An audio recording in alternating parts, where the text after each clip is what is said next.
আজকে যে বিষয়টা নিয়ে কথা বলবো সেটা হচ্ছে একটা আজব বিষয় যে এইচএসসি 24 যারা, আমি কালকে একটা ভিডিও দেখলাম ইউটিউবে যে সিলেটে নাকি আন্দোলন হয়েছে, তারা হচ্ছে পরীক্ষা দিতে চায় না।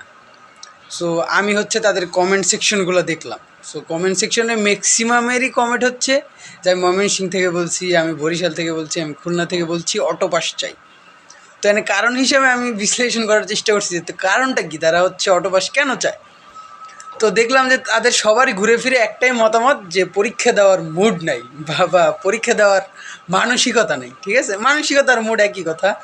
তো মানসিকতা নাই, এই জন্য তারা পরীক্ষা দেবে না। সো আমার একটা কথা হচ্ছে, দুনিয়ায় কোনো শিক্ষার্থীর পরীক্ষা দেওয়ার মুড থাকে? মানে কেউ চায় আমি পরীক্ষা দিই? কেউই তো চায় না। তাহলে তো বাংলাদেশে কোনো পরীক্ষারই দরকার নেই। মানে পোলাপান সুযোগ পাইলে কী না করতে পারে।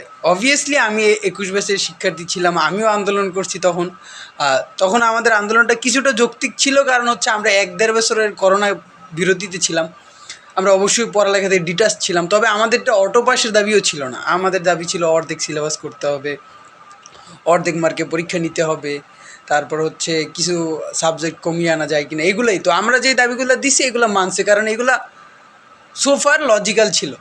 কিন্তু তাদের যে দাবি, ঠিক আছে, তাদের দাবিটা হচ্ছে কি, তাদের মন মানসিকতা নেই পরীক্ষা দেওয়ার জন্য, এই জন্য তারা পরীক্ষা দিবে না। মানে ইচ্ছা, আমার শিক্ষা বোর্ড, আমি পরীক্ষা দেবো না, এরকম একটা অবস্থা। সো এই জন্য একটা কথা যে বাংলাদেশের স্কুল কলেজের শিক্ষার্থী দিয়ে আন্দোলন হবে, বিপ্লব হবে, কিন্তু তাদের দিয়ে রাষ্ট্র গঠন হবে নাকি সে ব্যাপারে আমার যথেষ্ট সন্দেহ আছে। ও আরেকটা কথা তারা বলতেছে যে আমাদের মেধা যাচাই হবে হচ্ছে অ্যাডমিশন পরীক্ষায়। ঠিক আছে, আমরা অ্যাডমিশন অনুযায়ী মেধা দেখাবো, তা আমাদের এখানে মেধা দেখানোর দরকার নেই, আমাদের মেধা অ্যাডমিশনে প্রমাণ হবে। তাহলে যেই সব পোলাপান অ্যাডমিশন ছাড়া ভর্তি হবে, ন্যাশনালে ভর্তি হবে, তাদের মেধা কীভাবে যাচাই হবে?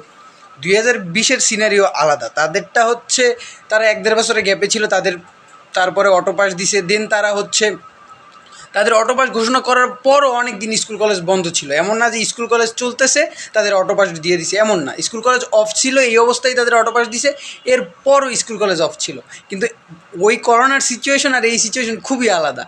আর তখন একটা রিজন ছিল যে সিকিউরিটি কনসার্ন ছিল, হেলথ কনসার্ন ছিল। এখন তো ওইরকম কোনো কনসার্ন নেই, এখন কনসার্ন হচ্ছে তাদের পরীক্ষা দেওয়ার মানসিকতা নেই।